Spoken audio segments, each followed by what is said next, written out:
Now also unto the children of Yashar'Allah, saying, verily my Shabbats shall you keep, for it is a sign between me and you for our generations, that you may know that I am the Hallowed, that sanctify you. You shall keep the Shabbat, therefore, for it is holy unto you. Everyone that defiles it shall surely be put to death.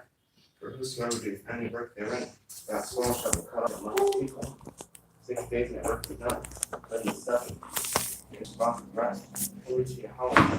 Whosoever doeth any work in the Shabbat day, he shall surely be put to death.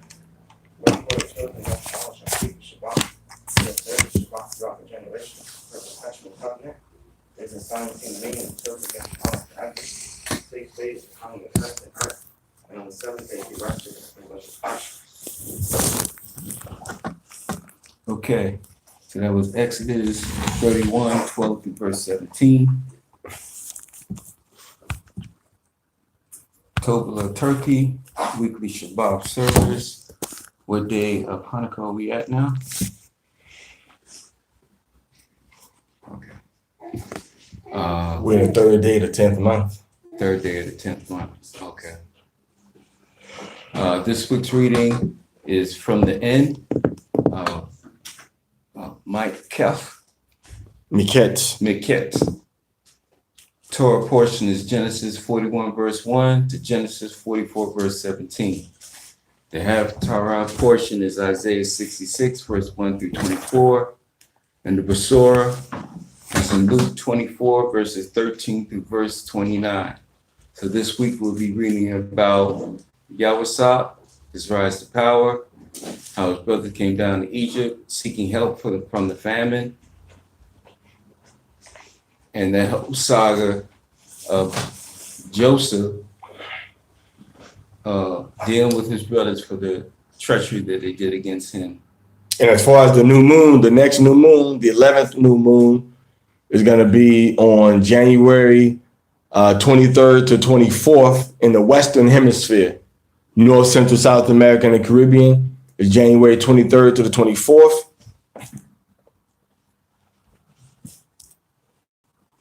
And the East.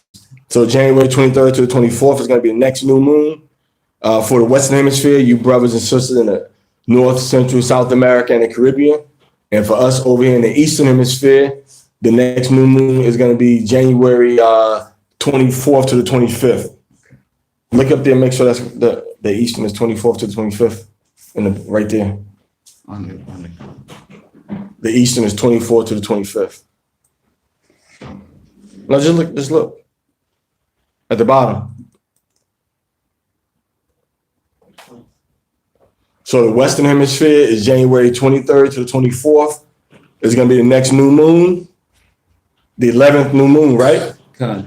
And then for us over here in Turkey, Jerusalem, Nigeria, Ghana, Tanzania, Kenya, India, Kuwait, the next moon for us over here in the Eastern Hemisphere, including England, is going to be on January the 24th to January 25th. Okay.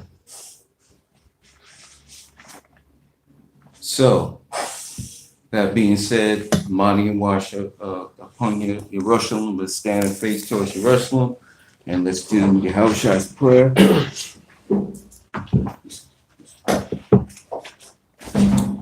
Just brief.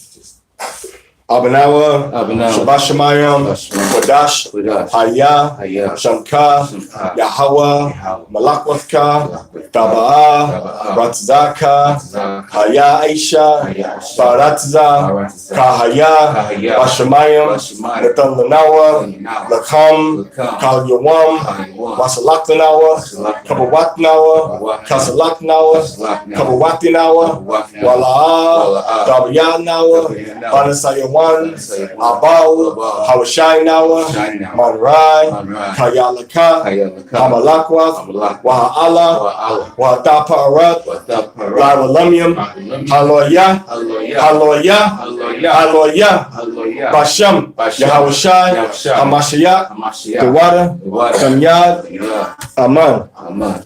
Shemai, Yasha Allah, Yahweh, Allahayanawa, Yahweh, Akkad, Wahabta, Ath Yahweh, Allahayaka, Bakal Lababka, Wabakal Napashka, Wabakal Ma'adka, Wahayawa, Hadabarium, Ha'alha, Ashara, Anakya, Matazawaka, Hayawam, Ayalabaka, Washanantam, Labanyakam, Wadabartam, Bam, Bashabatka, Babayatka, Wabalakatka, Badarak, Waba, Shakabka, Waba, Kowamka, Wa, Koshatam, La'awath, Ayal, Yaka, Wahayawa, Latatapath, Bayan, Ayanyaka, Wakatabtam, Ayal, Mazazwath, Bayathka, Wabasha Ayka.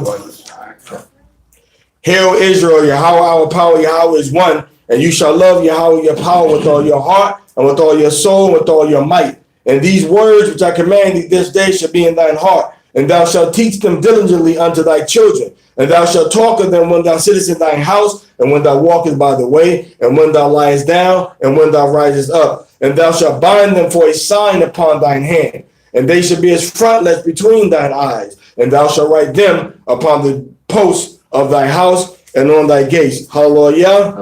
Hallelujah. Hallelujah. Bashem Yahweh Shai. Tawara Tumi Araman. Asha Ayanya Al-Haharyam Ma'ayan Isaiah Ma'aim Yahweh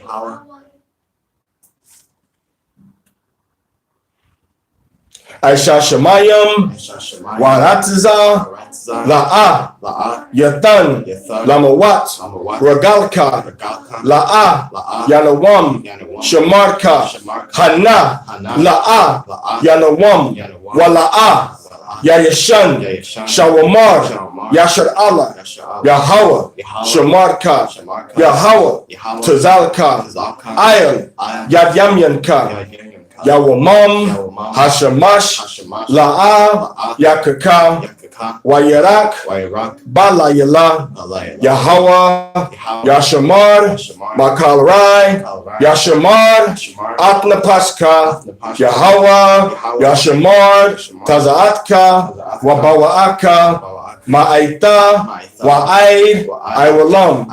Psalms 121 in English. Repeat. I will lift up my eyes unto the hills, from whence cometh my help. My help cometh from Yahweh, which made heaven and earth.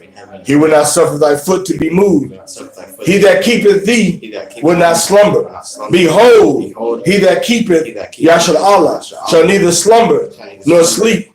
Yahweh is thy keeper. Yahweh is thy shade upon thy right hand. The sun shall not smite thee by day, nor the moon by night. Yahweh shall preserve thee from all evil. He shall preserve thy going out and thy coming in from this time forth and even forevermore. Second greatest commandment. La'a, the Kwam, Wala'a, the Tar, Abanya, Anka, Wahabta, Laraika, Kamawaka, Anya Yahweh. Second greatest commandments in English, Leviticus 19:18.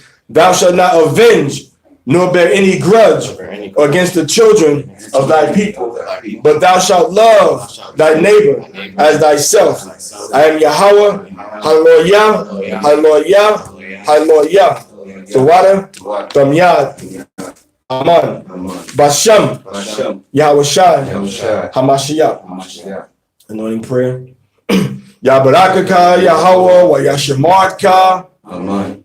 Yahad Yahweh, Panyawa, Aliyaka, wa Yakanka, Amen. Yasha Yahweh, Panyawa, Aliyaka, wa Yashamlaka, Shalom. Amen. Yahweh bless you and keep you. Amen. Yahweh make his face shine upon you. Amen. Yahweh make his face shine upon you and be gracious unto you. Amen. Yahweh lift up his countenance unto you and give you peace. Amen. Bashem, Yahweh Shai, Hamashiach, Hallelujah, Hallelujah, Hallelujah. The word of Yahweh, Bashem Yahweh Shai, Hamashiach, Aman. Shabkam. So as we said earlier, the next new moon in the Western Hemisphere, North, Central, South America, and the Caribbean is going to be on January 23rd to January 24th. Con? And the next new moon for us over here in the Eastern Hemisphere, which is England, France, Spain, Africa, Asia, all right, India, is going to be January. Let's say December 1st. I said December. Salakli. It's going to be January 23rd to January 24th for the people that are in the Western Hemisphere, North, Central, South America, and the Caribbean. Next new moon, the 11th new moon, January 23rd to January 24th for the people in the Western Hemisphere, North, Central, South America, and the Caribbean. For the people in the Eastern Hemisphere, it's going to be a different day. It's going to be January 24th to January 25th, sunset, for the 11th new moon. That's Israel, Jerusalem, all right, Turkey, Torah, Izmir, as Africa, Nigeria, Nairobi, Kenya, all right, Ghana, all of Africa. And then for Asia, and the brothers and sisters over in India, that's when it's going to start, 24th to the 25th. All right, Khan? Khan.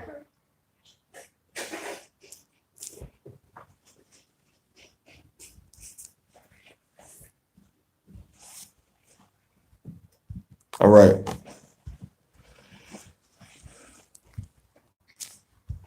All right, so we got that, right? Look like it's trying to force me to, look like it's trying to maybe force me to do the video without.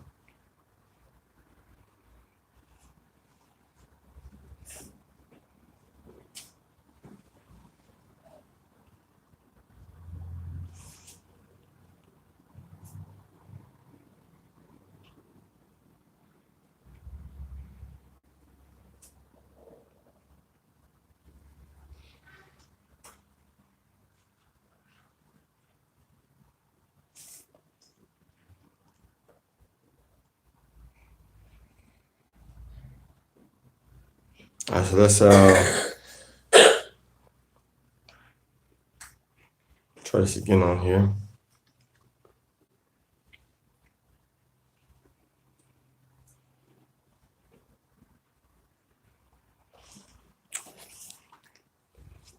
All right, so let's go into ready for the Torah reading?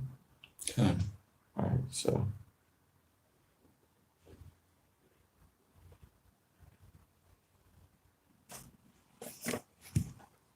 So let's let me just go ahead and do it like that. So let's go ahead and start with how many verses? The first portion, 14. 1 to 14. Genesis 41. Second portion is from 15 to 38.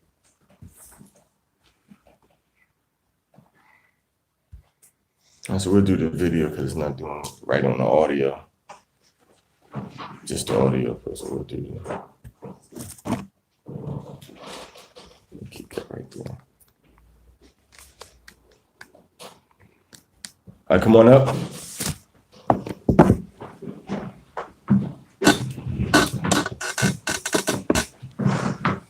Amar turns up and God been inshallah. Amarwa, Barakwa. Yeah, brother, come here, but shimmy on sure. Yeah, but I carry how about Shimmy, I'm shy. You stand on, relax, man. Come on. All right. Genesis 41, 1 to 14. Yeah, somebody asked about the prayers. Yeah, there's actually a link on the YouTube page. Just put in Sabbath prayers.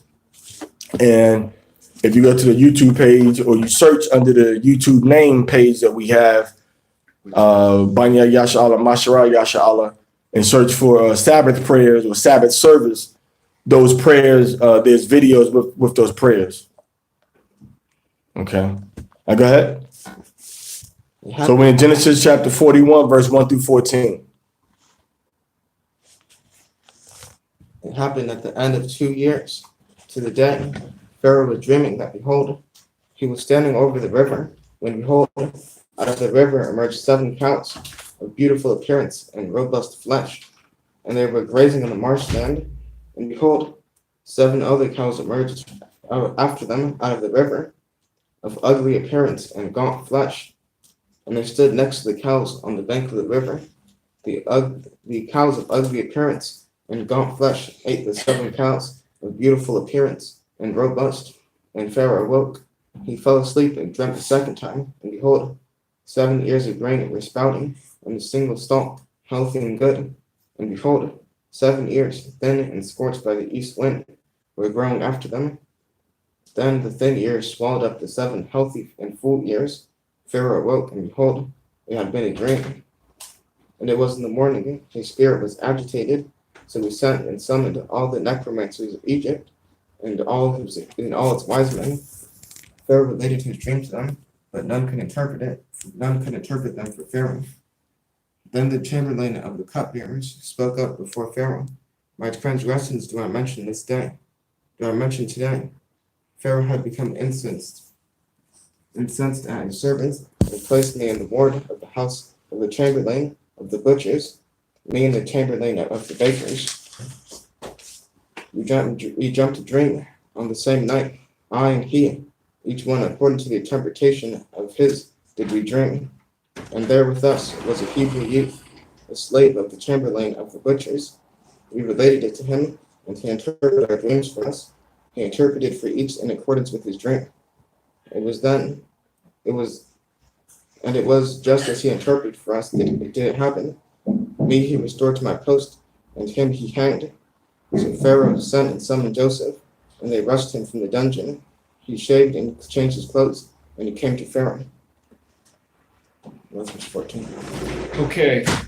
So what we see happening is Pharaoh has 2 visions. He has 2 dreams, and one dream you had healthy cattle grazing in the field, and then you had unhealthy cattle that came behind those and ate the healthy cattle up. And then you had healthy corn that was growing up, full, healthy on the vine, and then you had unhealthy corn that came up behind and devoured that. And remember this corn is talking about grain. Because corn as we know it now did not exist in the ancient world. That was a technique that was done by the tribe of Zebulon in Central America. Okay, that's why they call themselves Masehwal, which is children of the corn or children of that particular grain, because they dedicated their agricultural work to perfecting and that kind of corn that we have now. All right. So it's talking about a different kind of grain that they were saving. Okay, so that's Genesis 1 through 14. Genesis 41 verses 1 through 14. Go ahead and read verses 15 through verse 38. And Pharaoh said to Joseph, I dreamt a dream, but no one can interpret it. Why is it read that? Oh, he would come back to him.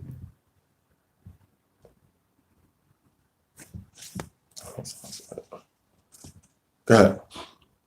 And Pharaoh said to Joseph, I dreamt a dream, but no one can interpret it. Now I heard it said of you that you comprehended a dream to interpret it. Joseph answered Pharaoh, saying, that is beyond me. It is Elohim who will respond with Pharaoh's welfare. Then Pharaoh said to Joseph, in my dream, behold, I was standing upon the bank of the river, and behold, out of the river there emerged 7 cows of robust flesh, and beautiful form, and they were grazing in the marshland. Suddenly, 7 other cows emerged after them, scrawny and of very inferior form, and emaciated flesh. I have never seen inferiority like theirs in all the land of Egypt. And the emaciated and inferior cows ate up the first 7 healthy cows. They came inside them.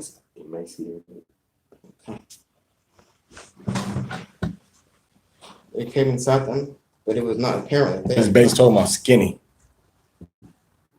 Go ahead. for their appearance remained as inferior at first. Then I awoke.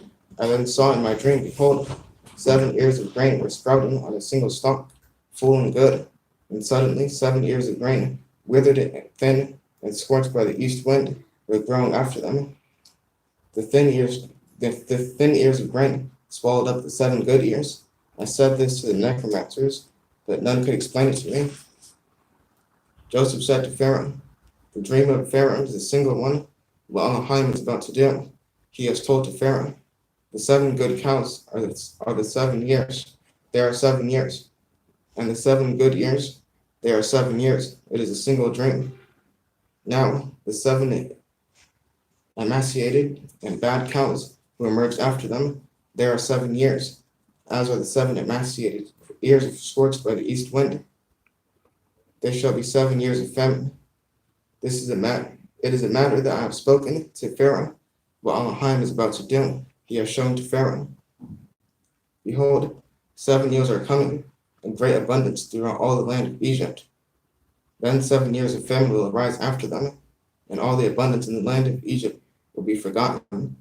The famine will ravage the land, and the abundance will be unknown in the face of the land, in the face of the subsequent famine, for it will be terribly severe. As for the repetition of the dream to Pharaoh 2 times, it is because the matter stands ready before Elohim, and Elohim is hastening to accomplish it. Okay. Now let Pharaoh seek out a discerning and wise man, and set him over the land of Egypt. Let Pharaoh proceed, and let him appoint overseers on the land. And he shall prepare the land of Egypt during the 7 years of abundance, and let them gather all the food in those approaching good years. Let them amass grain under Pharaoh's authority for food in the cities, and safeguard it.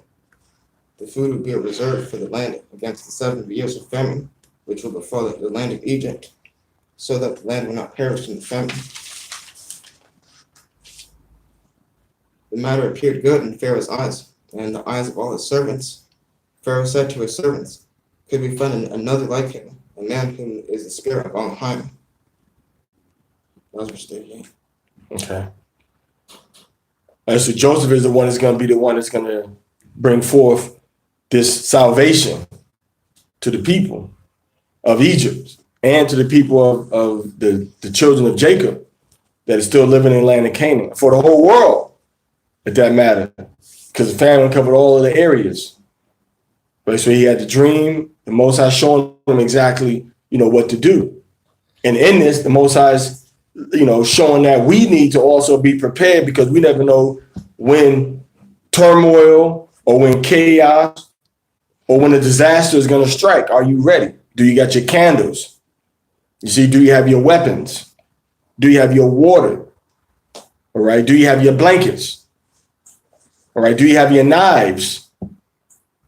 Okay. Do you have your things to cook with? You have your wood, your matches, your flint. What do you have to prepare for when like Joseph is preparing now? So your spirit always got to be on guard, always got to be on point, always got to be prepared. Always. Because we're living in times of death right now. We're not living in the times of chutes and ladders and lollipops and candy canes. We're living in a time of death, destruction, hatred, and evil upon the whole face of the earth, including over here in Turkey. Not right where we are, but in a lot of other parts of Turkey. Death, destruction, and war. So when that death, destruction, and war start to hit, the Most High showing you through Joseph, you better be ready, man. You better learn how to fight. You better learn how to shoot. You better learn how to throw a spear. You better learn how to use a bow and arrow. You better learn how to use a slingshot. You better learn how to make a trap. Okay? You better look at some movies about the Vietnam War. Booby traps. Protect your house, protect your land, protect your family, protect your animals. So when the time comes, you're not out there, as a target. So without Joseph would have been a target. All Israel would have been a target for death to come and destroy our people and our fathers. But the Most High had Joseph sold into slavery for the benefit of the whole world. It's like when we came into the Americas, we got sold. We got conquered. But we showed the world how to make it up to the point where we are now. Look around you. Look outside. The traffic light, the refrigerator, the air conditioner, all right? The internal combustion engine, the light bulb, the spacesuit, the fireman suit, the gas mask. All these things are directly invented by or tremendously assisted by children of Israel. So the Most High always put us in positions to look out for the welfare of the other nations, even in our captivity, because he got a bigger plan. He wants us to survive. He wants us to survive. So we got to show them what they need to do to survive. And that's what's going on with Joseph's dream, okay?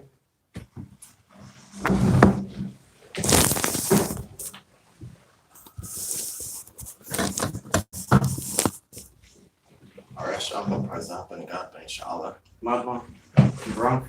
Ya Barak Kami Halba Shemi Ashai. Ya Barak Kami Halba Shemi Ashai.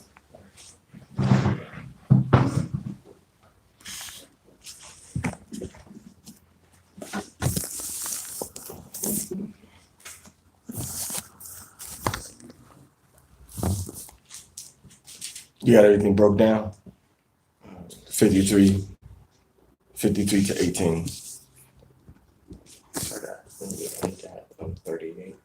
I'm sorry, 39 and 52. Salakli.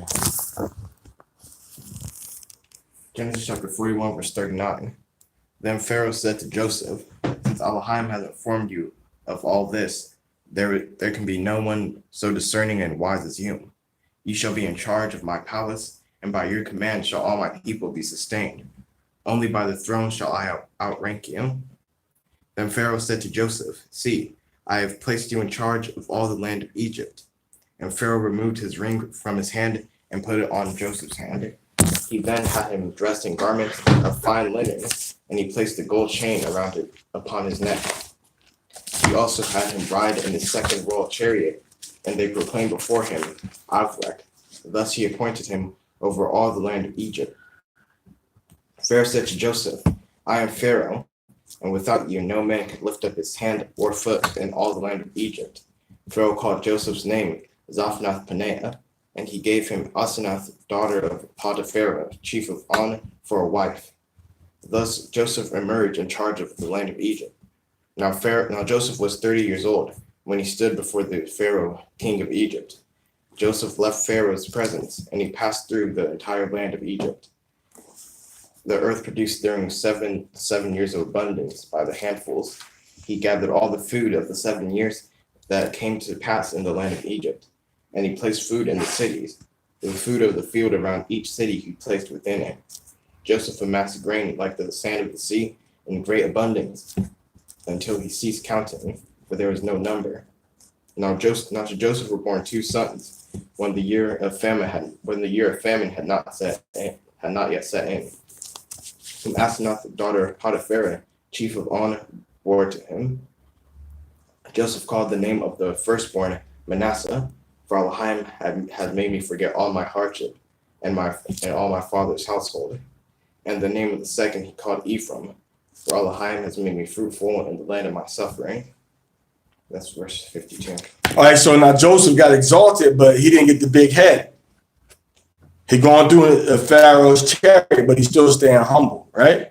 Okay. And he didn't put himself up there. See, a lot of brothers want to put themselves in leadership. They want to say that I'm the big dog, and they want to ride on the coattail of other brothers, but they're not putting in the work themselves whether in the streets, in the books, in the history, in the language, in the culture, to make a mark for themselves. First and foremost, in what? In Torah obedience and Torah knowledge. All right. Now, when Joseph got linked up with Asenath, remember, Asenath is what nationality? She's Ham. She's a Hamite. So Joseph is taking a Hamite. Now, you can't get around that one. You can't call her Israelite settled there. So she was a Hamite. She was an Egyptian. So in this exile condition, what was Joseph supposed to do? Let his seed just die out? Huh? So the Most High, there's circumstances in which the Most High knows, okay, now you're going to have to get you a woman in this captivity that is not of your people so that my seed can go forth. And as a result of that, this African woman, this Hamite woman, married Joseph, and then they had Manasseh, which is the father of who? The Cubans, and she had Ephraim, which is the father of who? Puerto Ricans. The Puerto Ricans. So the Puerto Ricans and the Cubans are two wings of the same bird. Dos alas del mismo pájaro. Two wings of the same bird. And their mother is a Hamite. So you brothers out there is Puerto Rican and Cuban, your original foremother was a Hamite. And there's nothing wicked or shameful or evil about that. It's not a bad thing. She must have been a beautiful woman. And she was serving. When she became Joseph's wife, she became subject unto Joseph. Joseph didn't follow her God. She followed God. All right. So now Joseph was there, married the woman, and Potiphar, which was some kind of priest, high-level man in Egypt. So Joseph kind of married into royalty, married into aristocracy, high level of aristocrats. Okay, high level of aristocracy. All right, so that's what's going on with Joseph now. Let's read 53 to 18. Genesis chapter 41, verse 53. The 7 years of abundance. Let me have one of them pins. That came to pass in the land of Egypt ended, and the 7 years of famine began approaching, just as Joseph had said. There was famine in all the lands, but in all the land of Egypt there was bread. When all the land of Egypt hungered, the people cried out to Pharaoh for bread. So Pharaoh said to all Egypt, "Go to Joseph, whatever he tells you, you should do." When the famine spread over all the face of the earth, Joseph opened all the containers and sold provisions to Egypt. And the famine became severe in the land of Egypt. All the earth came to Egypt to Joseph to buy provisions, for the famine had become severe in all the earth. Kal Shirah, The bar Yahweh, Na'isha, Wanashema. All the Yahweh said, All the Yahweh said, what are we doing here? what we do in here. Genesis chapter 42, verse 1. Perceived that there was provision in Egypt. So Jacob said to his sons, "Why do you make yourself conspicuous?" And he said, "Behold, I have heard that there are provision in Egypt. Go down there and purchase it for us from there, that we may live and not die." So Joseph's brother, 10 of them, went down to buy grain from Egypt. But Benjamin, Joseph's brother, Jacob did not send along with his brothers, for he said, lest disaster befall him. So the sons of Yasha'Allah came to buy provisions among the rivals, for the famine was in the land of Canaan. Now Joseph, he was the viceroy over the land. He was the provider to all the people of the land. Joseph's brother came, and they bowed to him, faces to the ground. Joseph saw his brothers, and he recognized them, but he acted like a stranger toward them, and spoke with them harshly. He asked them, "From where do you come?"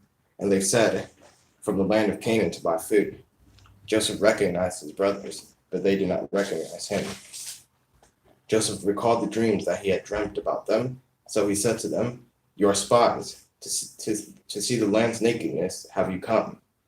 They answered him, "Not so, my lord, for your servants have come to buy food. All of us, sons of one man are we, We are truthful people. Your servants have never been spies. And he said to them, No, but the land's nakedness have you come to see. And they replied, We, your servants, are 12 brothers, the sons of one man in the land of Canaan. The youngest is now with our father, and one is gone. But Joseph said to them, It is just as I have declared to you, you are spies. By this shall you be tested. By life you will not leave here, unless your youngest brother comes here. Send one of you, and let him fetch your brother, while you shall remain in prison, so that your words may be tested whether truth is with you. But if not, by Pharaoh's life, surely you are spies. Then he herded them into a ward for a 3-day period. Joseph said to them on the 3rd day, Do this and live. I fear Elohim. 18. Okay, so now there was a calm before the storm. So when Joseph went through the land of Egypt, they letting the people know actually what to do. He wasn't just riding in the chariot saying, greeting people. When you look in the book of Psalms chapter 81, remember the Most High declared when Joseph went throughout Egypt that the trumpet be blown. So this time that Joseph went out is actually the 1st day of the 7th new moon. Because that's what it's talked about in Psalms 81:3. When it said, blow the trumpet in the new moon, at the covering of the moon, at the solemn feast. The feast that you blow the trumpet on is the memorial of the blowing of trumpets. So we know through the land of Egypt, the Most High had set it up that this is going to be done forever for the children of Israel, Yashar Allah. It wasn't the Feast of Booths, all right? It was the 1st day of the 7th month.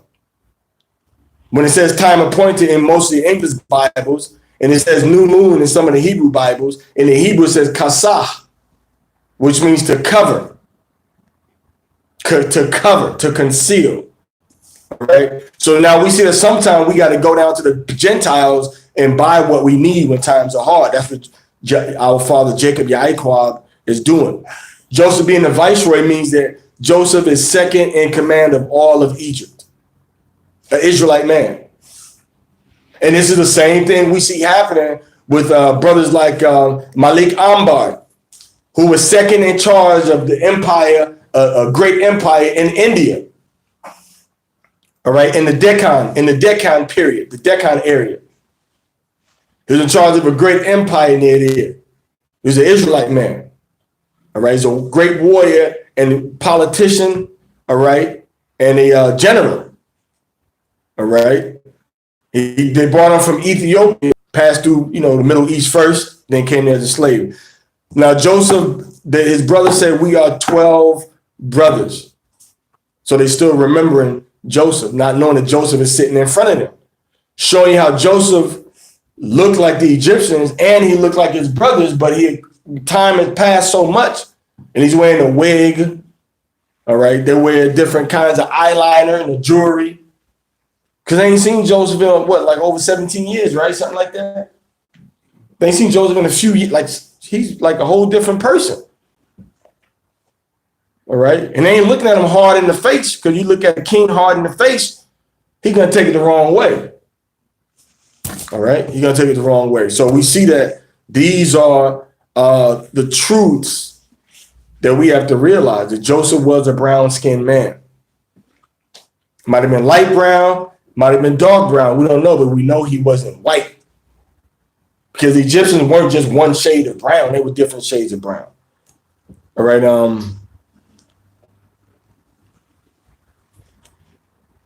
Come to 19, verse 19 through 15. Come on, everybody. We know who you are already. So 19 through 15. Go ahead. If you are truthful people, let one of your brothers be imprisoned in your place of confinement while you go and bring provisions for the hunger of your household. Then bring your youngest brother to me, so your words will be verified, and you will not die. And they did so.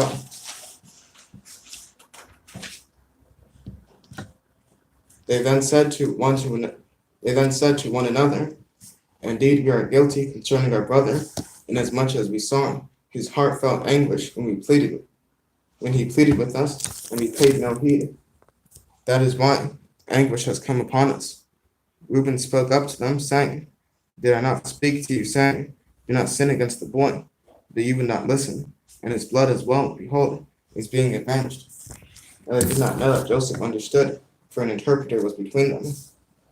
He turned away from them and wept, and he returned to them and spoke to them. He took Simeon from them and imprisoned him before their eyes.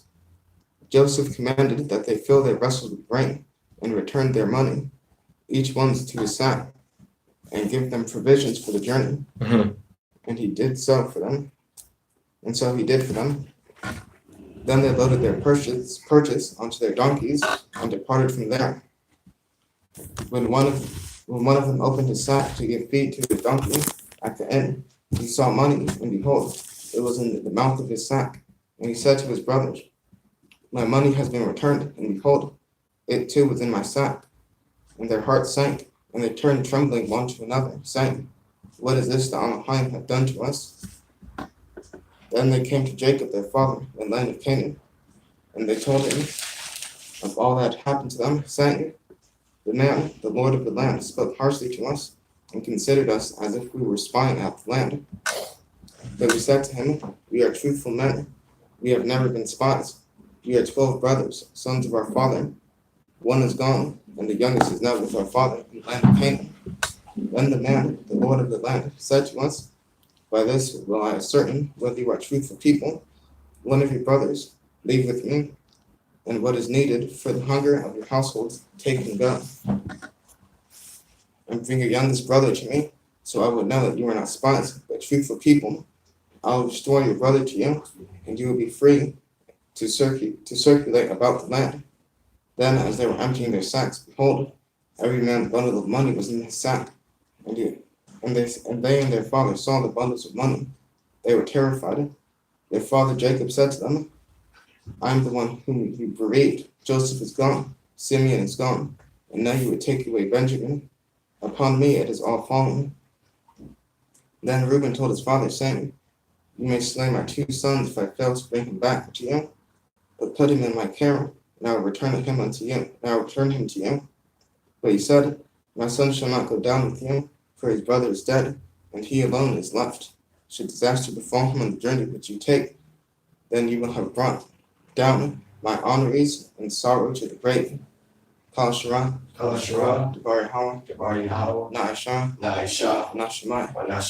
All that Yahweh said, what we do in here.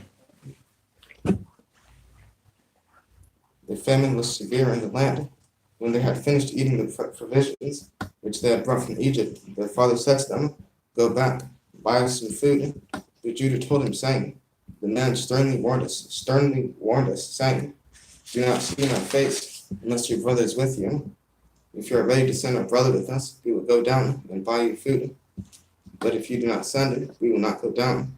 For the man said to us, do not see my face unless your brother is with you. Then Yeshua said, why do you treat me ill by telling me the man you go had another brother? And they said, the man persistently asked about us and our relative, saying, is your father still alive? Have your brother? And we responded to him according to these words. Could we have possibly known that he would say, bring your brother down? Then Judah said to Yasha'al, his father, send the lad with me, and arise and go, and we will live and not die, we as well as you, as well as our children. I will personally guarantee him. With my own hand you can demand him. If I do not bring him back to you, stand him before you, then I will have sinned against you for all time. For we had not delayed. By now we could have returned twice. Yeshua, their father, said to them, if it must be so, then do this. Take of the land's glory and your baggage, and bring it down to the man as a tribute, a bit of balsam, and a bit of honey, wax, lotus, pistachios, and almonds. Take with you double the money that was returned in your mouth of your sacks, return in your hands. Perhaps it was an oversight. Take your brother, arise, return to the man. and I should not grant you mercy before the men that may release you, and you for other brother as well as Benjamin. And as for me, I have been bereaved, so I am bereaved. That was verse 14. Okay, so Simeon is the hostage. All right? And he's going to stay as a hostage until they come back with Benjamin to prove their story. Okay? To keep their word. Joseph wants proof of what they're saying is true. Okay? Reuben spoke when they first took Joseph, but Reuben's talk was empty. Because he said he was going to come back and get Joseph later. Don't slay him. When he should have stood up for his brother right then and there. Now he's saying, well, you can kill my sons if we don't come back or whatever. Putting everybody else in jeopardy and risk. But he's not acting in the moment to do what's right. All right? Now they return the money, so of course now they are afraid. And a lot of times when you go to the store, you don't want people to think that the Israelites are a bunch of thieves and crooks. So if you go to a store and they give you too much change back, give them the change back. So you know you're an honest and upright person. Because you represent the whole nation, you represent Yahweh. We don't serve a crooked and deceitful God, do we? So if somebody give you extra money at the store, $20 extra, $100 extra, give it back. You're gonna get more blessing in the long run from Yahweh for being upright than you are of your own mind trying to keep something that somebody gave you by mistake, man. A lot of brothers may disagree with that, but so what? When the shoe's on the other foot and the Gentiles come to your store, you're going to want the Gentiles to give your children extra money back and your children give them too much change. You reap what you sow. That's a rule in the whole universe. Right? Reuben, so now Judah was stubborn. Judah said, well, you know, let's make some money off of him. And Judah said, what? If you don't come, did Judah say that right there? If I don't, you can keep my children, you don't come back and kill my children or whatever. You see that? Did you read that? Did you read that? Judah said, what did Judah say? But Judah, I'm talking about Judah. Judah ain't say nothing yet? Judah said, send the life with me, and we will rise and go. That we may live and not die, both we and thou, and also our little ones. Mm-hmm. I will be surety for him, of my hand shalt thou require him, if I bring him not unto thee, and set him before thee, even let me bear the blame forever. Right. For except we have lingered, surely now we have returned the second time. But look how Judah's talking, man. Me personally, I think Judah's being kind of disrespectful toward our father, don't you? We're talking too much. We could have been gone. We could have been there and come back by now. Ain't that what Judah's saying? That's disrespectful to say to your father like that. See, Judah got that pride about him, man. Don't talk to your father like that. That's just like you telling your son something, and your son tells you, Abba, I could have went to the store and came back by now. As long as we've been sitting here talking about it. Right? So Judah's out of order right here. All right. You read till 15, right? All right, 16. Come do 16 through 17.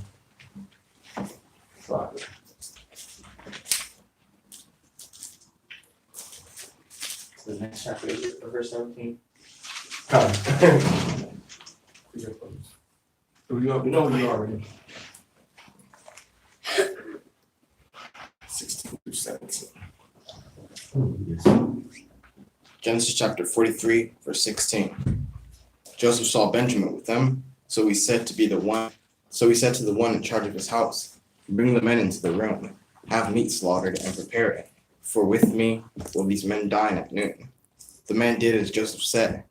The man brought the men to Joseph's house, but the men became frightened when they were brought to Joseph's house, and they said, because of the money we're placed in our sacks, originally are we being brought, so that a charge can be fabricated against us, that it crashed down on us, and that we be taken as slaves along with our donkeys.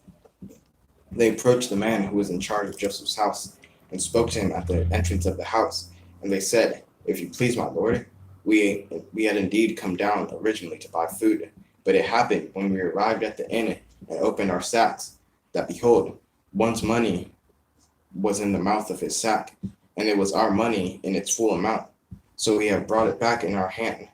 We have also brought our other money down in our hand to buy food. We do not know who put our money in our sacks. He replied, Peace be with you, fear not. Your Elohim and the Elohim of your fathers has put a hidden treasure in your sacks. Your payment had reached me. And he brought Simeon out to them. Then the man brought the men into Joseph's house. He provided water, and they washed their feet, and he gave feed to their donkeys. They prepared a tribute. They prepared the tribute for when Joseph would come at noon, for they had heard that they were to eat a meal there. When Joseph came to the house, they brought the tribute that was in their hands to him to the house. They prostrated themselves to him toward the ground. He inquired after their welfare, and he said, Is your aged father of whom you spoke at peace? Is he still alive? They replied, Your servant our father is at peace. He still lives. And they bowed and prostrated themselves. Then he lifted up his eyes and saw his brother Benjamin, All right. his mother's son. So he said, Is this your little brother of whom you spoke to me? And remember, Benjamin is the father. Sorry to interrupt you. Benjamin is the father of the people that came to the West Indies in slavery, from Trinidad, or from Barbados all the way over to Jamaica, and the people that came over to Bahamas and Bermuda in captivity also. Go ahead. And he said, Elohim be gracious to you, my son. Then Joseph rushed because his compassion for his brother had been stirred, and he wanted to weep. So he went into the room and wept there. He washed his face and went out, fortified himself, and said, Serve food. They served him separately, and them separately, and the Egyptians who ate with him separately, for the Egyptians could not bear to eat food with the Hebrews, it being loathsome to the Egyptians. They were seated before him, the firstborn according to his seniority, and the youngest according to his youth. The men looked at one another in astonishment.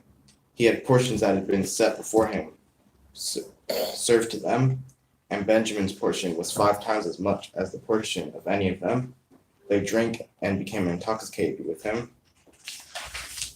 Kal Shara, Debari Hala, Naisha, Menashema, Ole Hala said, What are we doing here? Genesis chapter 44, verse 1 through 17. Then he instructed the one in charge of his house, saying, Fill the men's sacks with as much food as they can carry, and put each man's money in the mouth of his sack, and my goblet, the silver goblet, place in the mouth of the youngest one's sack, along with the money of his purchase. And he followed Joseph's word exactly. The day dawned, and the men were sent off, they and their donkeys. They had left the city, had not gone far, when Joseph said to the one in charge of his house, Get up, chase after the men. When you overtake them, you are to say to them, Why do you repay evil for good? Is this not the one from which my master drinks, and with which he regularly divines? You have done evil in how you acted. He overtook them and spoke those words to them, and they said to him, Why does my Lord say such things? It would be sacrilegious for your servant to do such a thing. Here, look, the money that we found in the mouth of our sacks we brought back to you from the land of Canaan. How then could we have stolen from your master's house any silver or gold? Anyone among your servants with whom it is shall die, and we also will become slaves to my Lord. He replied, What you say now is also correct. The one with whom it is found shall be my slave, but the rest of you shall be exonerated. Hurriedly, each one lowered his sack to the ground, and each one opened his sack. He searched, and began with the eldest and ended with the youngest. The goblet was found in Benjamin's sack. They rent their garments. Each one reloaded his donkey, and they returned to the city. When Judah arrived with his brothers to Joseph's house, he was still there. They fell to the ground before him. Joseph said to them, What is this deed that you have done? Do you not realize that a man like me practices divination? So Judah said, What can we say to my Lord? How can we speak? And how can we justify ourselves? Elohim has uttered the sins of your servants. Here we are. We are ready to be slaves to my Lord. both we and the one in whose hand the goblet was found. But he replied, it would be sacrilegious for me to do this. The man in whose possession the goblet was found, only he shall be my slave. And as for you, go up in peace to your father. That's it. Okay, so now just a quick review.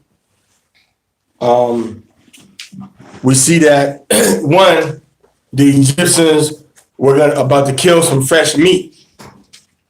So all these brothers and sisters talking about they want to be like Africans and then they trying to be vegans and all of that. Egyptians was not vegans. Neither were the Israelites. We ate meat. So we see that from the text. Now, when they arrived at Joseph's crib, they want to deal with the money issue first. Let's get the business out of the way. But we see that they were set up. And it was set up. So you got to be always on watch. Watch your stuff. Because it was set up by Joseph the first time. So man could be trying to set you up, or Satan could be trying to set you up. Treating them all nice, washing their feet, because that's a custom. Because you had your shoes on, you've been traveling, your feet need to be cleaned. So they cleaned their feet when they came into Joseph's compound. Right now, they paid tribute to Joseph. We also see that they bowed down to Joseph, gave Joseph a sign of respect, not to worship him, but just as a sign of respect. Now, Joseph was very emotional, just like the Benjamites. And Benjamite and Puerto Rican Cubans, very, very emotional. So he was very emotional and started to cry. All right. Now, we also said the Egyptians didn't want to eat with the Hebrews. And we see the same thing happening in Acts chapter 10, when Peter said, I shouldn't be eating with Cornelius and the Gentiles inside the house. I shouldn't be able to with y'all. All right. So now we see that once the Gentiles believed, that then Peter sat down and ate with them once he understood what was going on. But the Egyptians didn't like the Hebrews. So our people shouldn't be trying to follow after no Hebrew. No Hebrew should be trying to follow after these Egyptian and African customs. All right. Now, so they got the money, but put money back, and the silver goblet was put inside of Benjamin's bag. But again, it was a setup. They should have learned from the first time. Check their stuff. Check your stuff with the people around. Okay? Check your stuff with the people around. So you could be, oh, wait. There's a cup in my bag, bro. I ain't put this here. Or, you know what, man, we'd rather keep our stuff with us this time. Can we keep our things with us if that's not a problem with you?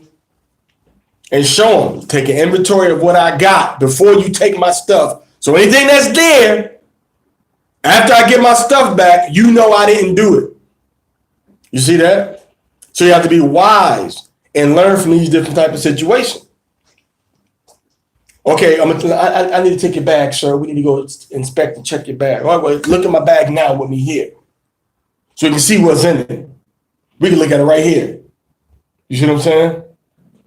We can look at you don't got to take my stuff someplace else and look at it.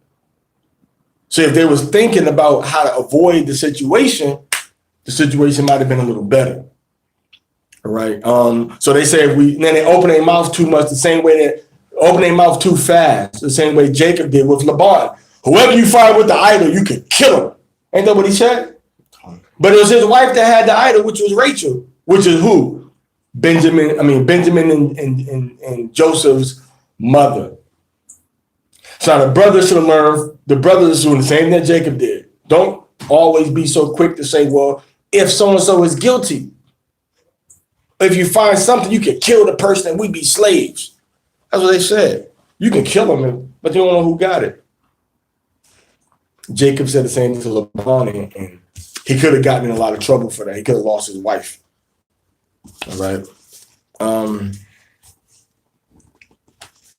Let's go. You got the Haftarah open? Okay, come read the Haftarah. Let me just check real quick to make sure that's the right Haftarah for this particular week. Since we had Hanukkah, it might be a different one.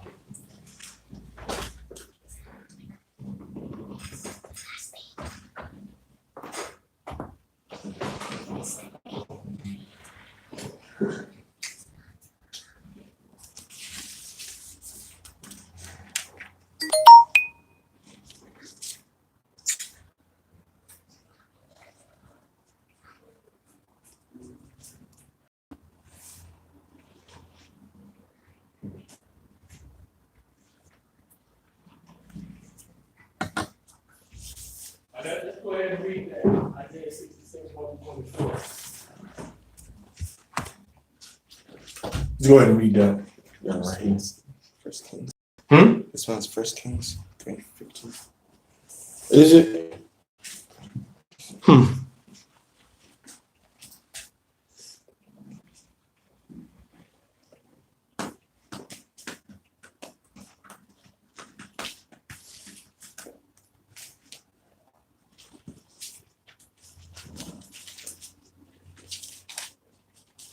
All right, Isaiah chapter 66, verse 1-24, which is the whole chapter.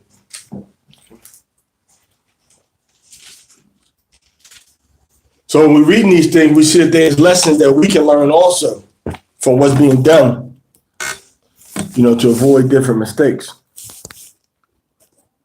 All right.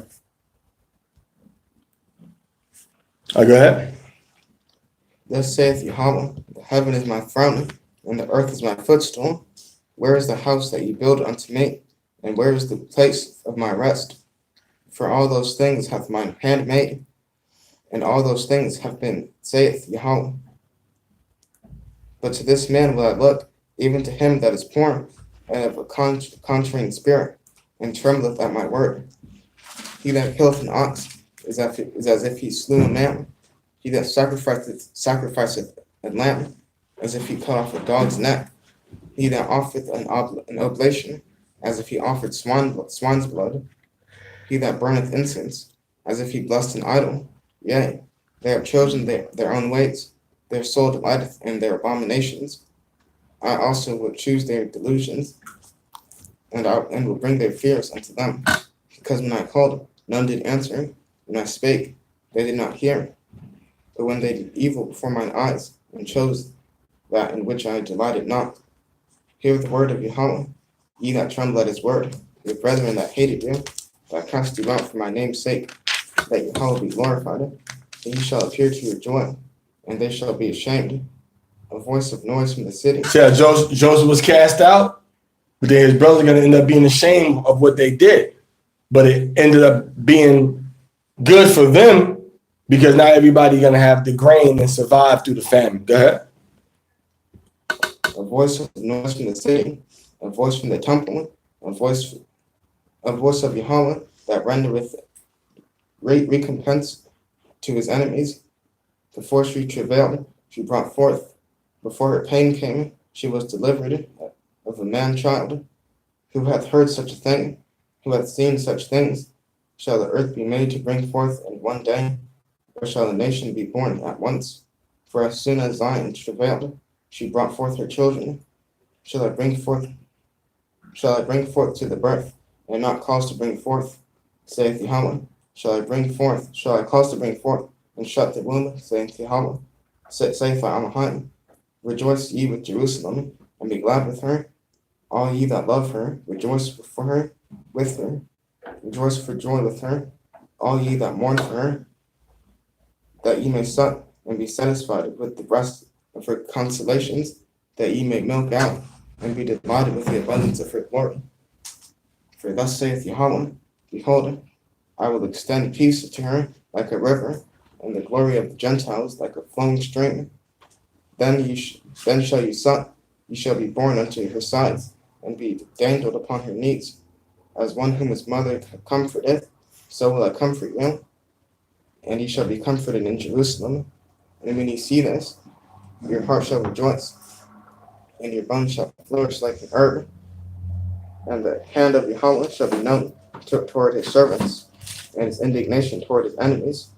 For behold, Yahweh will come with fire, and his chariots like a whirlwind, to render his anger with fury, and rebuke with flames, and his rebuke with flames of fire.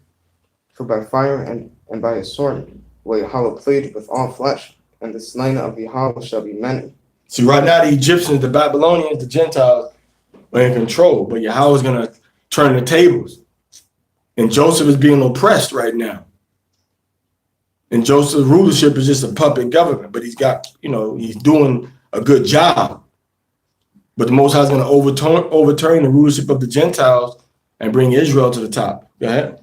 They that sanctify themselves and purify themselves in the gardens behind one tree in the midst, eating swine's flesh, and the abomination, and the mouse shall be consumed together. So those people that's still breaking the commandments and eating pig, making excuses why they don't have to keep the commandments of the Most High.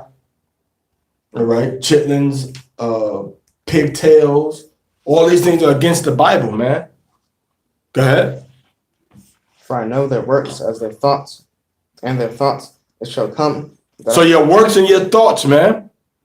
The reason people break the commandments is because their thoughts allow them to disregard the commandments. Go ahead. That I will gather all nations and tongues, and they shall come and see my glory. And I will set a sign among them, and I will set those that escape of them unto the nations, to Tarshish, Pul, to the isles afar off, that they have not heard, that have not heard my fame, neither have seen my glory. They shall declare my glory among the Gentiles, and they should. So when the Most High, why aren't they going to hear what's been going on? Because the radio, like I was telling y'all earlier, the radio, internet, phone, it's all going to be wiped out. There's going to be stuff going on the planet Earth. People not going to know what's happening. And the Most High is going to take those nations that escaped. Escape what? Escape from death. And they're going to be the ones that go out and tell the other people about the glory and the power of Yahweh. They're going to represent for Yahweh. To the other nations also. Hey, man, the God of Israel, Yahweh, did this. Go ahead. And they shall bring all your brethren for an offering unto Yahweh out of all the nations upon horses. That offering is for a gift. So we're going to be found in all of the other nations. And they're going to be brought to Jerusalem. Go ahead. And in chariots, and in litters, and upon mules, and upon swift beasts, to my holy mountain Jerusalem, saith Yahweh. Jerusalem, all right? Which is across from where the Jordan River meets up with the Dead Sea. That's what Jerusalem is. Where the Dead Sea meets over with the Jordan River. All right, southwest of Jericho. You find Jericho, Jerusalem is right by there. Jerusalem is not in southern Israel. As the children shall bring an offering in a clean vessel unto the house of Yahweh. And I will also take of them for priests and for Levites, saith Yahweh. So that offering is not going to be blood. It's going to be the people. Go ahead.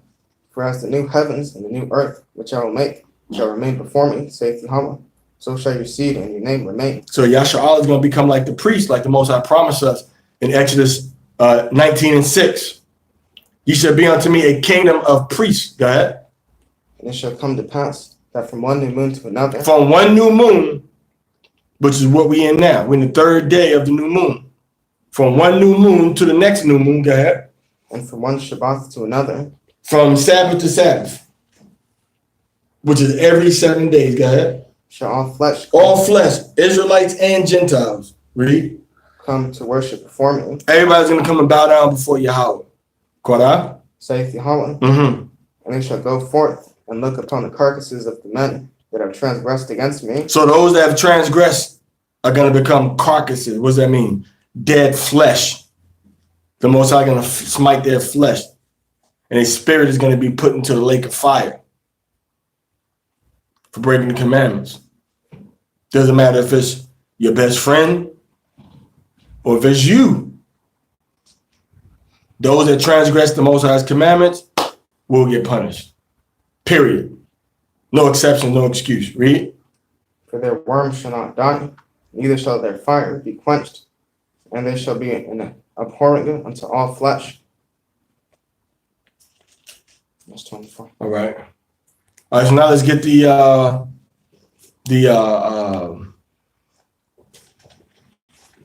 let's get the Besorah now. Let's get Luke 24, verse 13 through 29. Luke 24, 13 through 29. And then we'll be finished when we read that.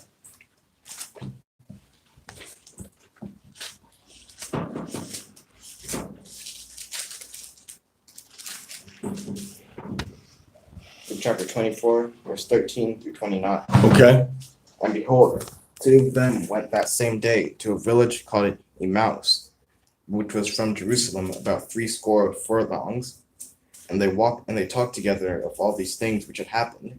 And it came to pass that while they communed together and reasoned, Yahushua himself drew near and went with them, but their eyes were holden that they should not know him. Now this is after the resurrection. Yahushua made them not recognize who he was. He had that power. He could camouflage himself. Go ahead. And he said unto them, What manner of communications are these that ye have to one another? What are y'all talking about? Go ahead. As ye walk and are sad. And the one of them, whose name was Cleopas, answered and said unto him, Art thou only a stranger in Jerusalem, and hast not known the things which are come to pass there in these days? And he said unto them, What things? And they said unto him, concerning Yahushua of Nazareth, which was a prophet, mighty in deed and word, before Elohim and all the people, and how the chief priests and our rulers delivered him to be condemned to death, and have crucified him. But we trusted that it had been he which should have redeemed Yasharallah. And beside all this, today is the third day since these things were done. Yet a certain woman also of our company made us astonished, which were early at the sepulchre. And when they found not his body, they came saying that they had also seen a vision of angels, which said that he was alive. Now Yahushua resurrected on the Shabbat, during the Shabbat. Go ahead. And certain of them which were with us went to the sepulchre, and found it even so as the woman had said, but him they saw not. Then he said unto them, O fools, that slow of heart to believe all that the prophets have spoken, ought not Christ Hamashiach to have suffered these things and to enter into his glory? And beginning at Mashah and all the prophets, he expounded unto them in all the things, in all the scriptures and the things concerning himself. And they drew nigh. So he showed them in the Torah all the things that were about Yahushua. He started in the Torah, showed them in the Torah, showed them in the Psalms, showed them in Isaiah, showed them in Zechariah. He showed them all of the verses that were prophecies and descriptions and things that he was going to do. Go ahead. And they drew nigh unto the village whither they went, and he made as though he would have gone further. But they constrained him, saying, Abide with us, for it is toward evening. So it's a hospitality right there, see? This is somebody they just met walking. Back then, people were a little more upright. They weren't as evil and wicked toward each other. This was a total stranger. They said, no, don't go further. It's almost nighttime. Stay with us for the night. So let's see what's going to happen. Go ahead. And the day is far spent. Right. And he went in to tarry with them. Verse 29. So Yahushua went in to deal with them. And we know what happens is that they found out that, oh, this is Yahushua later on. Right. So we always have to keep our eyes open and be focused on what's going on around us. Because you get caught slipping, it could cost you your life. Ain't nobody your friend out here in this world, man. These black people, these Mexicans, white people, Jamaicans, Haitians, Dominicans, you understand? Chinese, Japanese, Africans, Australian, ain't none of them your friend, man. You can't trust none of these people out here in this world. I don't care if the person you known the person for 5, 20 years. You trust who you know you can trust, not a question mark. You understand what I'm saying? And that's what Joseph and them made the mistake of. Joseph's brothers, they trusted Joseph, not knowing he was Joseph, with their stuff. And he up there putting all kinds of money, all kinds of silver goblets, silver cups in their bags, right? So what did trust get them? Got them in a deeper ditch. The times we're living in now ain't the time that we're reading about in the scriptures when Yahweh Shah was walking with his disciples or with believers. And Shabbat Shalom to Roni, Eli, Kal-El, Yahuda, Ben Yasharel. Yeah, they could say, hey man, come on. Stay with us for the night. You can't say that now. Unless you got a bathroom for the person and they can have their own area away from where you at. But I experienced that hospitality when I was in several countries.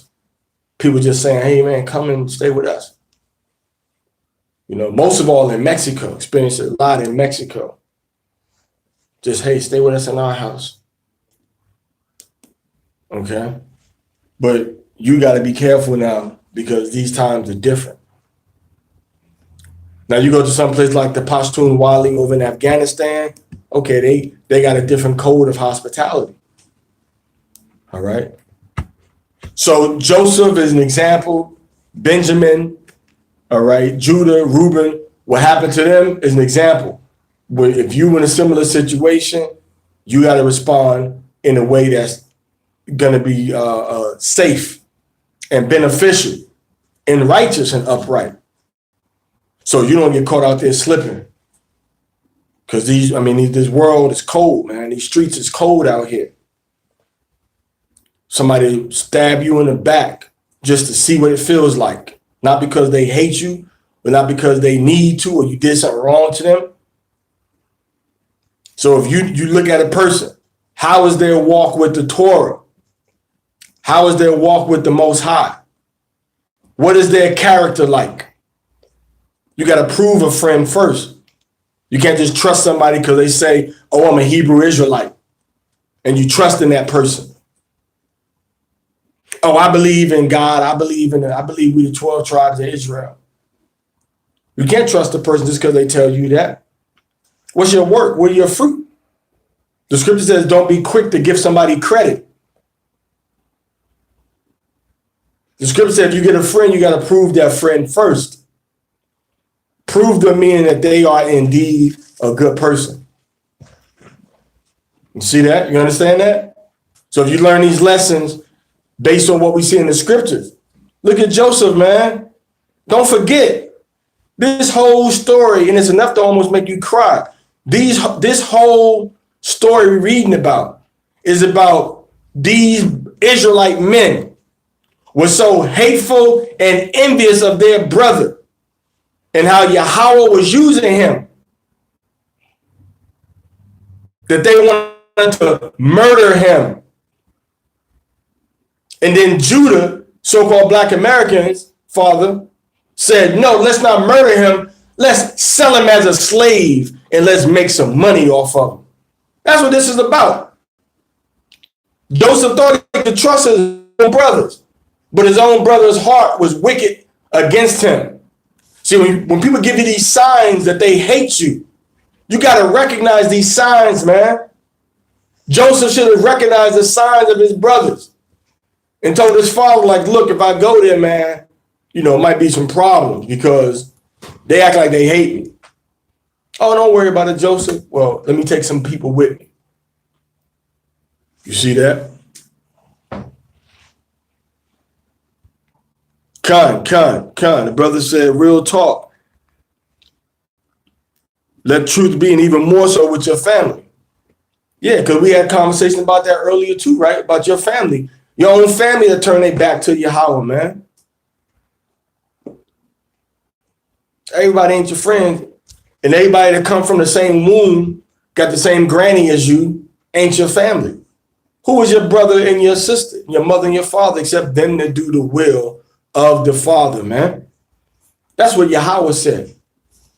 So learn the lesson from Joseph, man. Stay on the path of righteousness, even in the face of adversity. You see that? In the face of adversity, stay on the path of righteousness. Joseph, listen what Joseph trusted. Joseph trusted Potiphar's wife, didn't he? And she almost got him murdered. Trusting these women. Y'all women is wicked, man. A lot of women is wicked. From the time you were an infant, you try to be deceitful and tricky. Just mean for no reason. Shouldn't be like that, man. Just mean towards your brothers and sisters. Give me this. Shut up. You make me sick. Just mean and evil. That's wicked. That turns into a wicked woman. When you see how you acting towards somebody, imagine you acting like that towards your mother or towards your father or towards your husband. You talk to somebody and treat somebody with the respect that you want them to talk to you and treat you, and your life will go smooth real easy. That don't mean you be a mat and let them wipe their feet all on you and stomp you. Nah, it mean that you don't give nobody no reason to come at you sideways. So when they come at you sideways, you got a reason to knock their teeth out their mouth. Kick them in their throat. All right? Kick them in their throat. Punch them in their ear. Hit them with your palm to the base of their nose. Because you respectful and you honorable in how you deal with people. Don't get no little nasty attitudes and putting yourself in a position to where you're going to make somebody not like you because of how you dealing with them.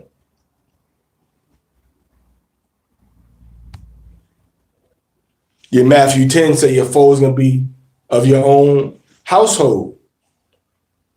The elder of Zion Urban Outreach Ministry says in the comments. So you can't trust everybody, man. You mark your people according to the Torah. Do not make excuses for the Torah. When you make excuses for breaking the law because of your job, because of your money, whatever, you're giving yourself an invitation for destruction from the Most High. People, we got grace. Grace is when the Most High chooses to use it. You can't choose when you're going to use the Most High's grace. It ain't your grace, it's His grace, right? So somebody say, if you know my father nice, the last time I'm doing this thing bad, I ain't getting no trouble. So your father showed you grace. So when you out and you can do the wrong thing or the right thing, you're going to be like, well, I'm going to do the wrong thing. Why? Oh, because my father going to show me grace. Nah, your father might whoop your butt this time. Or your mother. You see that? So now you got to be obedient to the Torah and use that to see whether you're going to do right or wrong. What the Torah says is the way to solve the issue.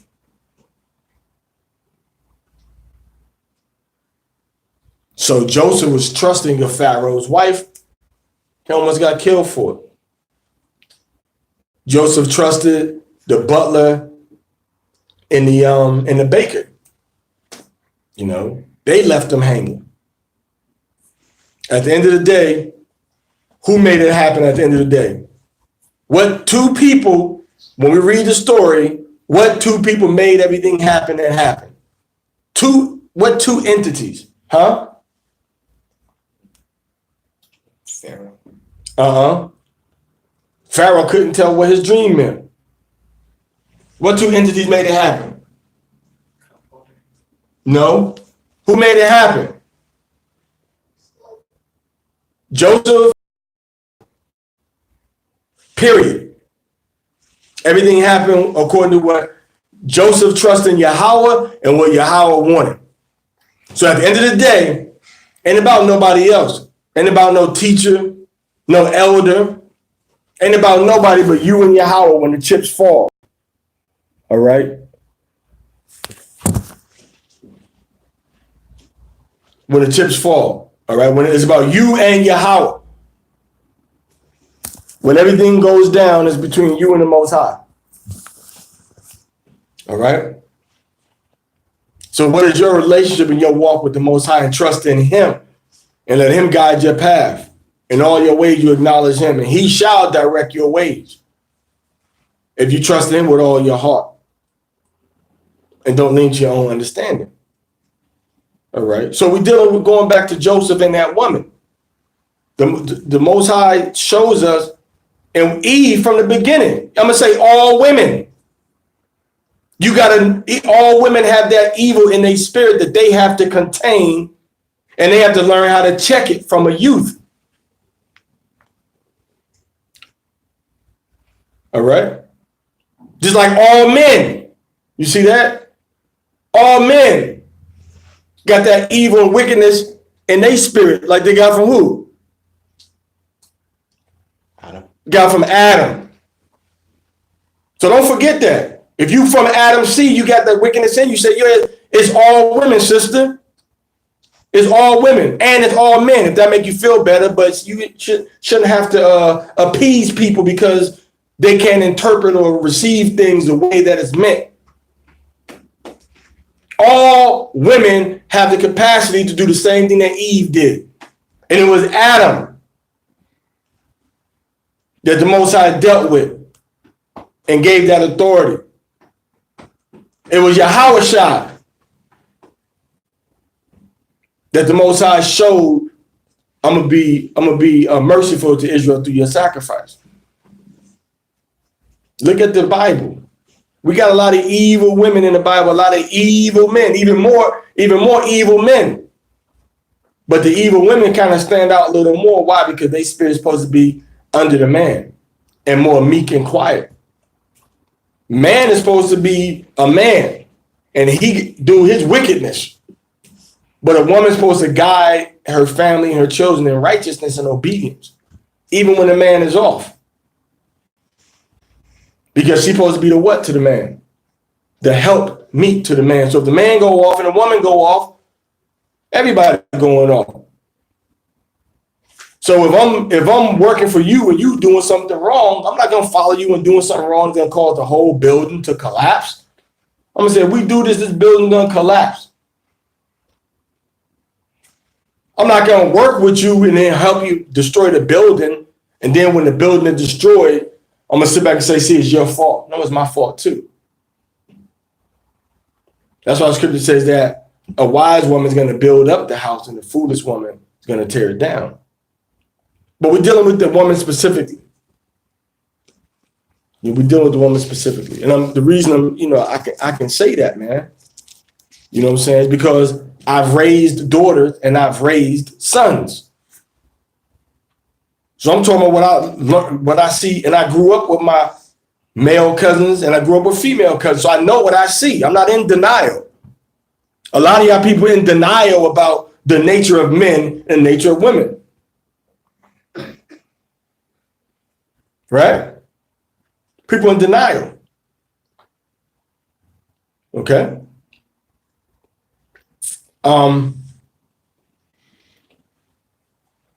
So, and if what I'm saying may be a little too harsh for people, it's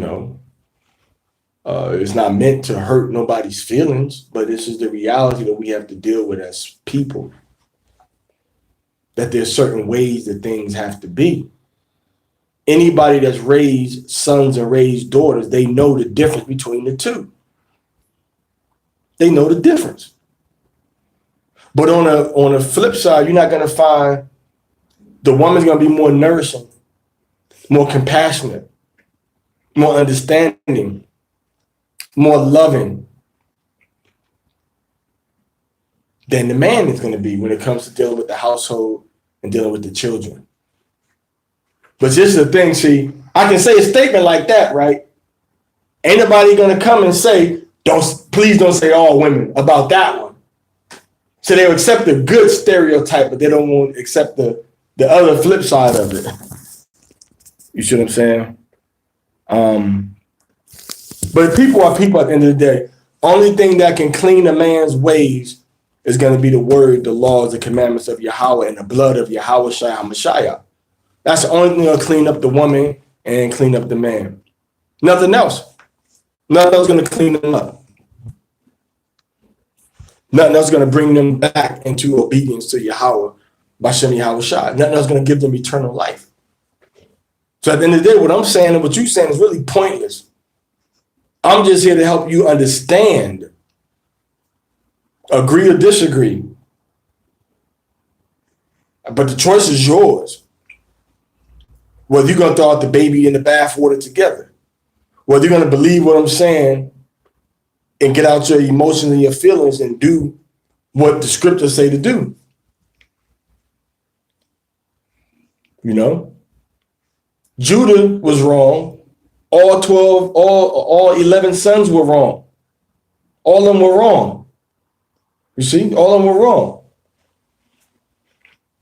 Now they trying to rectify that. And that's why we go back to you cannot trust people in general. You understand? Women nor men until they have proven themselves to be dedicated servants of Yahweh. In a general sense, when it really comes down to it. Look at the history. Everybody got betrayed in history. David's own son slept with his concubines. Reuben slept with Jacob's concubines. Joseph's own brothers tried to murder him. You understand what that means? And Potiphar's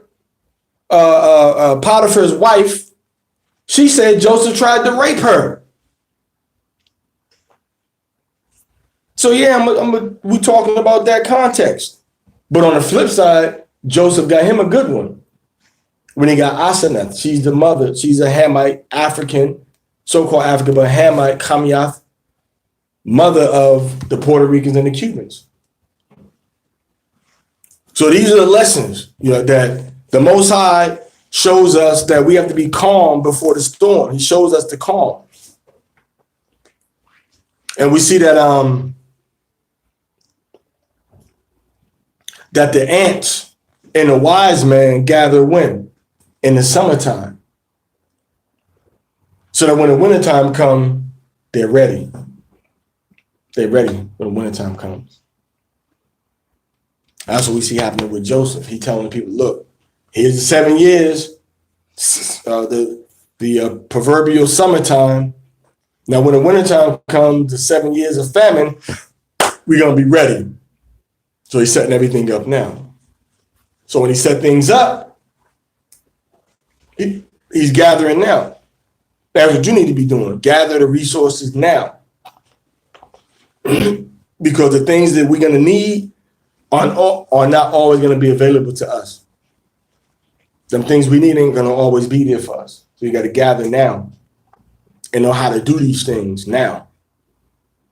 And get yourself in a situation, in a physical environment where you can do the things. Starting now. Make your plan now. All right? And that's what the Most High is showing Joseph. It is a dream. This was going to happen. So now I want you to be the one that's going to deliver the people and save them from famine. And the Most High showed Pharaoh the dream. So the Most High showed Pharaoh the dream. All right, and then Pharaoh didn't know what to do with it. And see what they did to Joseph? Let's just be real. Nobody wasn't thinking about Joseph until the crap hit the fan. Right? Khan. What's his sister's name right there? Sister, I don't know if it's a male or a female. Anyana Khan, one love, keep the commandments, right? And the faith of Yahushua Hamashiach Khan, revelation.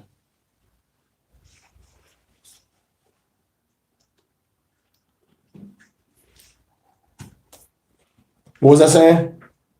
Joseph, nobody trusted Joseph. Yeah, they wasn't thinking about Joseph until they could what? They needed him now, right? See how people are? They don't think about it until they need you. Joseph didn't owe them nothing. They didn't owe Joseph nothing. There's a difference between you calling somebody up to do something because they supposed to be doing something. They owe you or you owe them. And they haven't called you or reached out to you, then you saying, hey, look, this is what you're supposed to be doing. There's a difference with that and just throwing a man in jail without no proof or evidence. And they ain't going to call him out of jail when you need him. But that's how the Most High works. And that's what happened. Con? So we can't cry over that.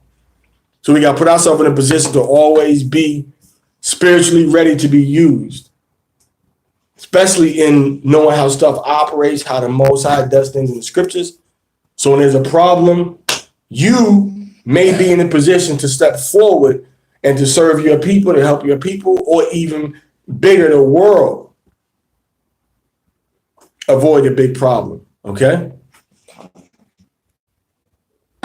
All right, so it's 7:04. We got about 25, 30 more minutes before the Sabbath is over.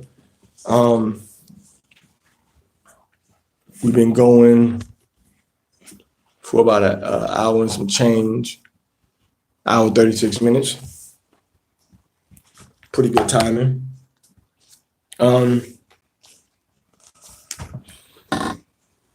So Joseph wasn't complaining either. He was mad at his brothers. And Joseph understood the fact that he was a servant. And this what gets me too, man. Like, a lot of people say, well, you shouldn't use the Bible because the Bible tells the slaves to obey their master. So the Bible is a fake book.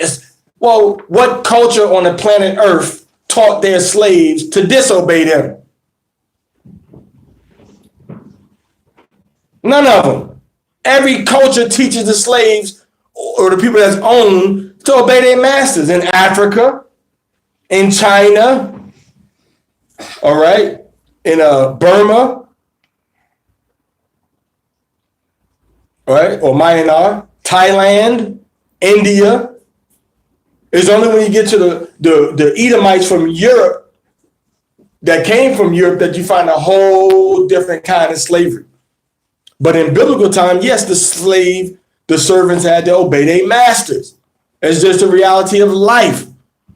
And a lot of y'all are too soft to realize that life now was not as easy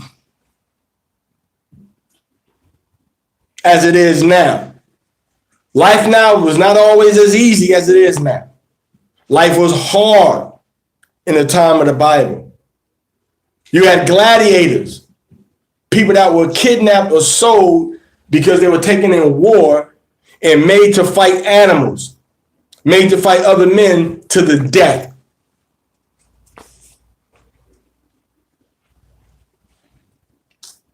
And of course, you had slave uprisings, but for the most part, the slaves had to obey their masters. So Paul and them, when you read this in the scriptures, are not saying nothing different.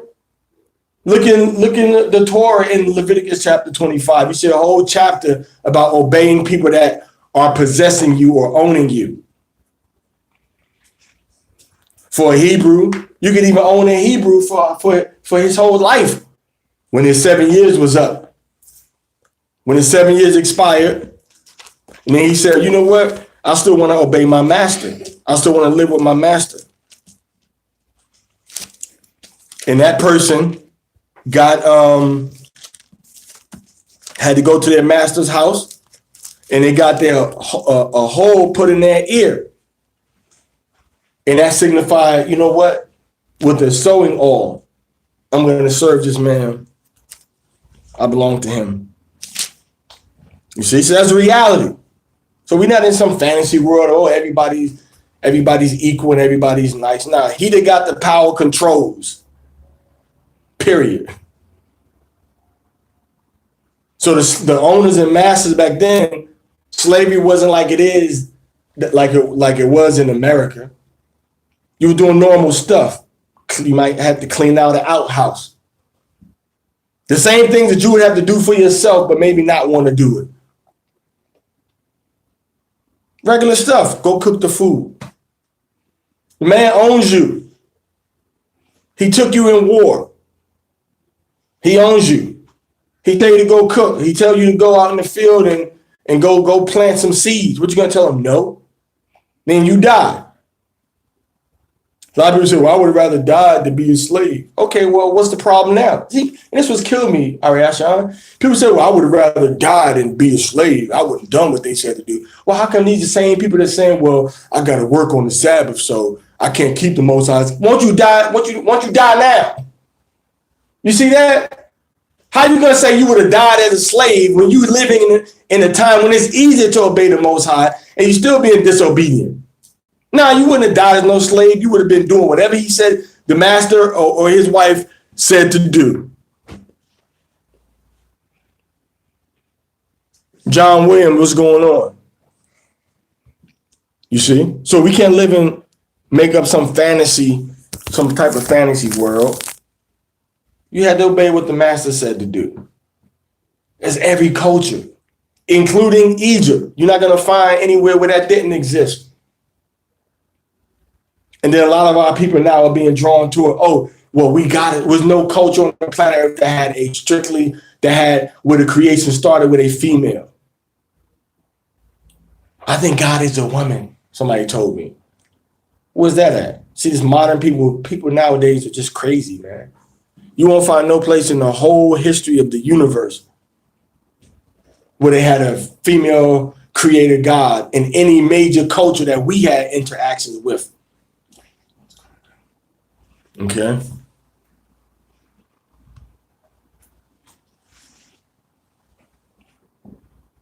So we can't deal with all of that. All right, you can't deal with all of that. So people making stuff up now. All right, but Solomon said that they esteemed the earth, they esteemed the wind or the water or the circle of stars to be gods which govern the earth. But we know the truth. Yahweh governs all of those things. All right, Yahweh governs those things. So we have to be conscious of what's going on around us. So people want to say, okay, we got to worship this God is the right God to worship, Yahweh. Okay, he allows slavery. Now they're going to just they're going to customize a God. I want my God to have, I want a cheerleader God. I want my God to be a cheerleader. I want a God that when he wet his hair, it changed colors. See that? I want a God that has sparkles come out his butt when he farts. See, if anybody want to make up a God, there's only one true, all-powerful God, and that's Yahweh. And you worship him or you die. Everything I'm talking and saying is doing nothing. Don't mean nothing. My words don't mean nothing. Only my words are doing is telling you something that you need to know and that you already probably understand, but that you just haven't come to terms with. That you're going to have to pay for what you do someday. So you better do it the right way the first time around. Everybody knows that. But see, you have to be encouraged and edified. The most I said, we edify each other. We exhort each other. We help each other to do better. So when the Most High starts to bring that judgment, it's going to pass over us. And he have mercy on us. All right. So that's pretty much what we got for the Torah today. All from Joseph, second in charge of Egypt, accused his brothers of spies. And Joseph, man, Joseph. You can say Joseph was kind of grimy, but you can say his brothers was even more grimy, right? You can say he was grimy, but he ain't trying to murder nobody. He ain't trying to sell them. He could have said, oh, no, okay, put them in slavery. Y'all spies, bam. End of the story. But he's being what? Merciful, compassionate toward his brothers. And that's the true measure of a real man, a real woman, a real leader. How merciful and compassionate are you going to be towards your enemies when they come before you?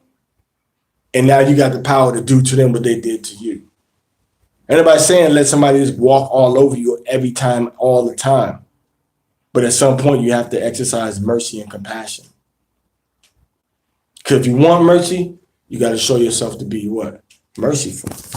You want compassion from the Most High? You need to sow that. You got to sow that. All right, you got to sow that. All right, so that's all we got for right now. What time is it now? 13 after. We can shut it down. Let's read about the memorial of the woman.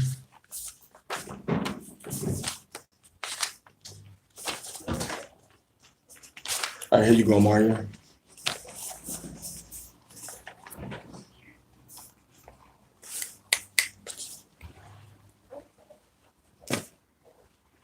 Now when Yahushua was in Bethany, in the house of Simon the leper,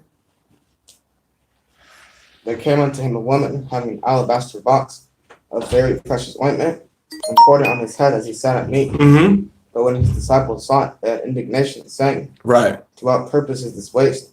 For this woman might have been sold for 300 pence, 1 year's wages, and given to the poor.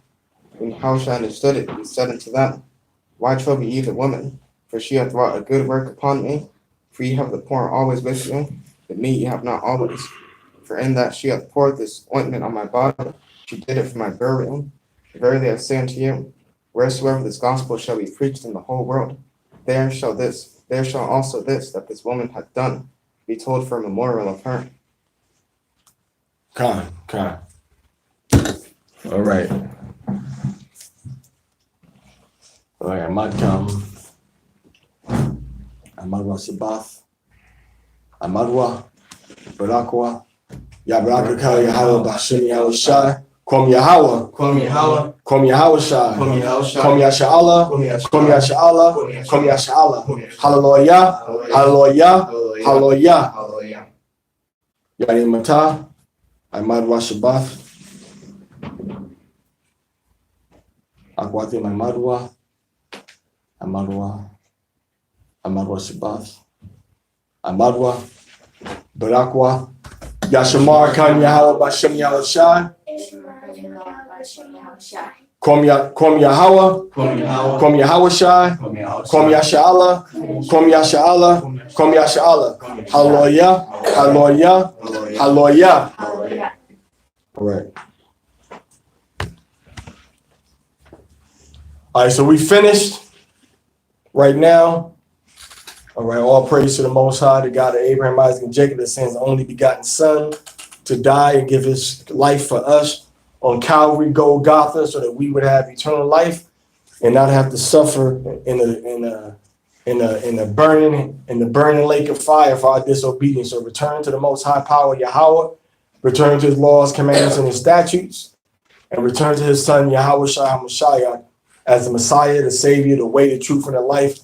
No man comes to the Father except by him. Shalom.